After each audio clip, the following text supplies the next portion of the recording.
Assalamualaikum warahmatullahi wabarakatuh. Apa khabar semua hari ini? Bersama Cikgu Masliza di channel YouTube Cikgu Masliza. Cikgu harap kamu bersedia untuk belajar hari ini. Tajuk kita akan belajar ialah tajuk wang tentang instrumen pembayaran. Jadi cepat-cepat dapatkan buku ni, ada bersama kamu dan kita akan belajar bersama. Bersedia? Jom kita belajar.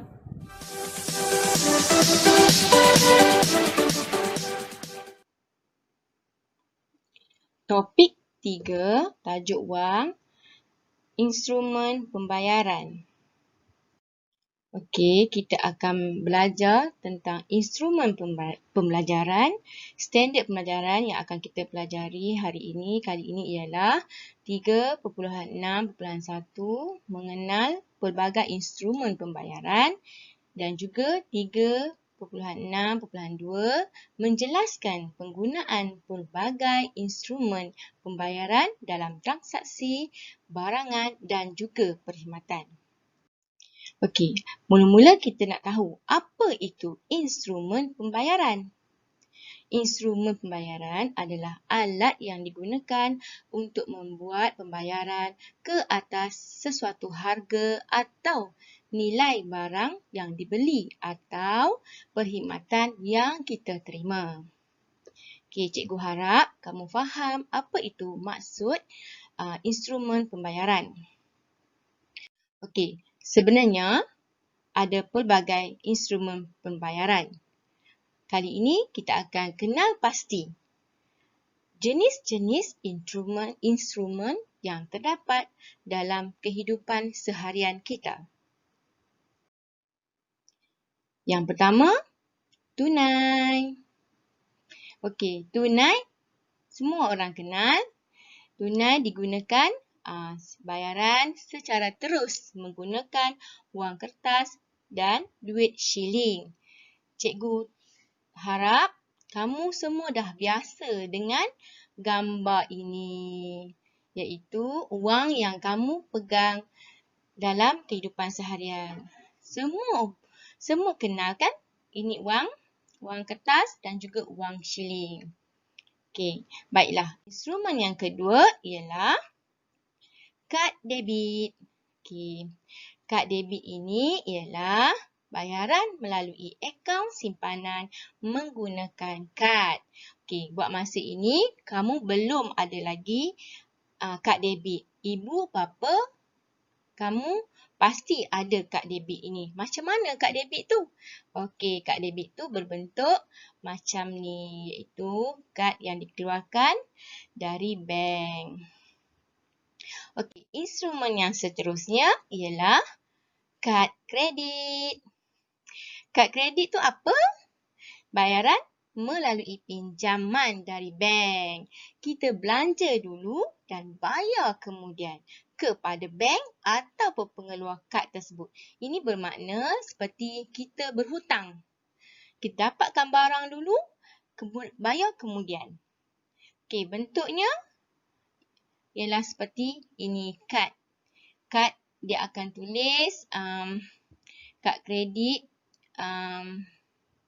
yang dikeluarkan oleh bank. Mana-mana bank pun ada kad kredit. Okey, seterusnya instrumen perbankan internet. Kalau tak ada internet, kita tak boleh buat pembayaran. Okey, perbankan internet ini bermaksud transaksi pembayaran dan juga perkhidmatan melalui akaun dalam talian menggunakan internet.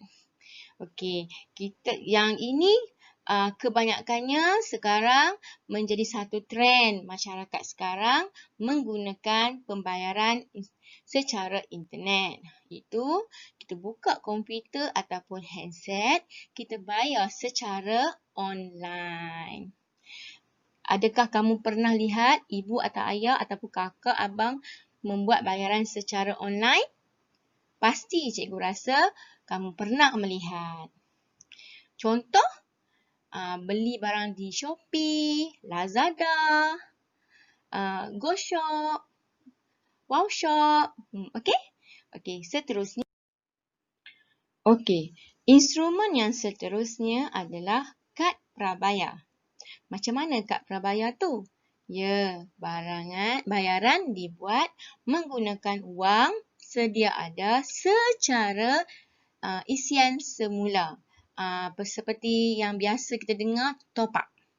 Okey, apakah contoh-contohnya?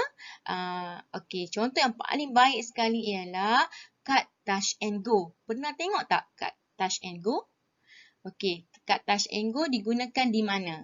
Okey, biasanya kita akan gunakan kad Touch and Go tu di tol. Betul tak? Dekat tempat kita nak bayar tol, nak masuk ke lebuh raya. Sebelum tu kita akan bayar dulu tol, sentuh kad dekat tempat penyentuh kad tu. Okey, dia terus detect berapa baki duit dalam kad tu. Okey, itu contoh yang paling baik. Kamu pernah kan pergi masuk lebuh raya bersama ibu dan ayah. Okey, jadi kad Touch and Go lagi apa? Contoh kad prabayar. Okey, isian semula macam handphone, kita beli tambah duit dalam kad tu, dan juga kita boleh claim duit tu masuk ke kad handphone kita, top up isi semula. Okey, faham ya? Okey, seterusnya, instrumen yang seterusnya ialah e-dompet. E-dompet tu macam mana? E-dompet itu ialah pembayaran tanpa tunai menggunakan aplikasi di dalam peranti elektronik. Sekarang ni e-dompet sangat meluas dah guna. Betul tak? Okey, kalau kamu lihat sekarang kat mana-mana ada kedai-kedai, pasaraya, dekat kedai pasaraya lagi, kedai supermarket, kadang-kadang kedai runcit pun ada. Kadang-kadang dekat tempat kedai-kedai yang kita tengok kedai yang kita tengok kedai yang biasanya ada logo Touch and Go ataupun e-wallet, kita dah boleh guna dah kad Touch and Go tu. Macam mana? Kita install aplikasi yang ada dalam handphone dan kita scan sahaja. Jadi, tapi kita kena tambah lah dalam e-wallet Touch and Go, ataupun maknanya kita ada duit dan kita terus bayar secara gunakan peranti elektronik. Okay. Selain Touch and Go ada apa? Boost, GrabPay, menggunakan telefon. Okey, pernah kamu lihat transaksi ini berlaku? Cikgu harap kamu pernah. Okey, baiklah. Okey, seterusnya. Instrumen yang seterusnya ialah cek. Okey, cek ni cikgu pasti kamu jarang lihat.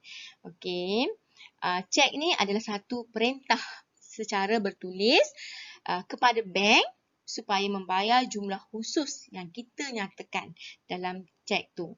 Okey, kita punya cek, kita ada akaun di bank, duit kita banyak dekat bank, jadi kita tak boleh nak, kalau bank cek ini kita gunakan, biasanya kita gunakan satu jumlah yang besar ataupun kecil pun ada, tapi biasanya kita tak ada tunai kat kita bayar bagi satu sekeping kertas kepada yang kita ambil barang ataupun perkhidmatan. Jadi kita berikan dia bentuk cek macam ni. Okey, contoh daripada public bank, kita tulis nama dan amount yang kita tulis kat situ. Okey, cek ni bila nak kita nak guna ya? Kita nak guna bila? Okey, cek ni kita akan guna bila, contoh yang terbaik adalah sumbangan, derma ataupun pembayaran daripada pihak kita dengan jumlah yang sangat besar. Kita buat tunai, jadi kita keluarkan cek. Syarikat-syarikat selalunya guna benda ni. Okey, cek. Okey, instrumen yang seterusnya ialah wang pos. Wang pos ni macam mana kita nak dapat? Ya, kita nama pun pos kan, jadi kita pergi dekat pos, pejabat pos. Wang pos ni adalah mewakili wang tunai untuk dihantar kepada penerima tertentu yang dikeluarkan oleh pejabat pos. Okey, kalau kita tak nak bank in kat dia, transfer kat dia, bayaran secara lain yang kita boleh buat ialah menggunakan wang pos. Kita pergi kat pejabat pos, kita bagi tahu kepada kerani dekat pejabat pos tu kita nak beli wang pos jumlah berapa ringgit. Contohnya nak beli RM20. Okey, dia akan keluarkan satu kertas yang macam ni. Nilai sekeping dia macam lebih kurang macam cek, tapi dia bukan cek. Kalau cek kita yang keluarkan sendiri. Tapi kalau wang pos ni kita minta, kita belikan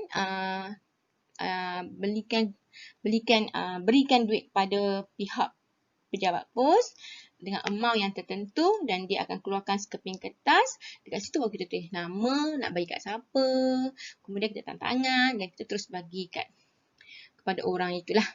Kadang-kadang lebih mudah lagi daripada cek. Kalau tidak, kalau cek kita nak kena ada akaun dekat bank. Kalau cek kita selalu guna, tapi ini jarang-jarang kita nak guna. Okay, pembayaran ini juga boleh dibuat. Okey, kita dah tahu ada 8 jenis instrumen pembayaran yang kita buat. Okey, sekarang ni kita cuba situasi. Kita nak tentukan instrumen ni sesuai untuk situasi yang macam mana. Okey, satu contoh. Okey, membeli makanan atau minuman di kantin sekolah. Okey, cuba teka. Instrumen apa yang paling sesuai? Okey, ni gambar kantin yang kamu beli. Okey, nampak tak murid ni pegang duit? Okey, maknanya dia bayar kat makcik ni. Okey, maknanya instrumen yang paling sesuai untuk membeli makanan di kantin ialah apa? Ya, tunai. Betul, pandai. Okey, kita terus lagi situasi yang seterusnya. Okey, membayar tol di pintu masuk lebuh raya. Okey, tadi ni cikgu dah cakap dah kan? Okey. Tengok apa ni yang kerani di kaunter tol ni dia tempel kat sini kan. Okey, ada kereta kat tepi ni. Okey, dia bagi bentuk apa? Ya, dia bagi bentuk kad prabayar. Pandai. Okey, seterusnya instrumen pembayaran yang sesuai memberi sumbangan atau derma kepada pusat kebajikan. Ini beri sumbangan ya. Okey. Okey. Yang ini dua orang lelaki ni dia pegang satu simbolik bagi instrumen apa ni? Instrumen cek. Pandai. Okey, ini yang sesuai untuk sumbangan derma ni biasanya kita bagi cek. Okey, bagus. Okey, seterusnya. Membeli belah di pasar raya. Okey, tengok kartun ni, gambar kartun. Okey, orang lelaki ni dengan troli yang penuh ni, dia nak bayar kat kaunter. Instrumen apa yang sesuai? Apa? Tunai? Sesuai tak?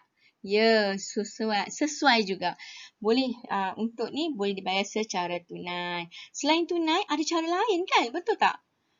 Ya, boleh dibuat secara kad kredit. Ya, pernah tengok tak? Biasanya dekat tepi juru jual tu, juru wang ni, ada sebelah dia mesin kira-kira yang bentuk kotak tu kan? Okey, kita suruh saja kad kat dia, kita bagi kad kat dia, kad kredit. Okey, boleh guna. Kad kredit ni apa yang cikgu cakap tadi? Ya, kita bayar secara hutang. Kita pinjam kat bank, kita bayar kemudian. Okey, ada tak instrumen yang sesuai lagi? Boleh tak kita bayar dengan cek? Oh, tak sesuai. Kita tak tahu amount dia berapa kan? Okey, tak sesuai. Okey, boleh juga kita bayar menggunakan kad debit. Beza kad debit dengan kad kredit ialah kad debit ni duit kita dalam akaun kita. Kita guna. Memang kita guna duit kita dan dia akan tolak daripada akaun kita. Kalau kad kredit bukan guna akaun kita, tapi akaun bank yang kita perlu bayar semula. Itu beza kad debit dengan kad kredit. Okey? Faham? Okey. Jika kamu dah faham, Okey, kita teruskan latihan di muka surat buku teks tahun 4, muka surat 127. Dekat sini ada 4 latihan. Cikgu harap kamu berfikir, baca bagi faham baik-baik dan berfikir, bincang dengan ibu atau ayah, instrumen apa yang sesuai dan logik. Okey, cikgu harap kamu cuba latihan ini dan jika boleh, kalau kamu nak, boleh sahaja kamu jawab jawapannya dalam cikgu punya komen. Okey, baiklah. Cikgu harap kita jumpa lagi. Bagaimana? Faham tak apa yang kita belajar hari ini? Iaitu jenis-jenis instrumen pembayaran. Dan yang kedua ialah tentang menjelaskan penggunaan instrumen bayaran dalam transaksi barangan dan juga perkhidmatan. Baiklah murid-murid semua, kita akan jumpa lagi di video akan datang. Jangan lupa teruskan bersama Cikgu Masliza di channel Cikgu Masliza. Bye, jumpa lagi.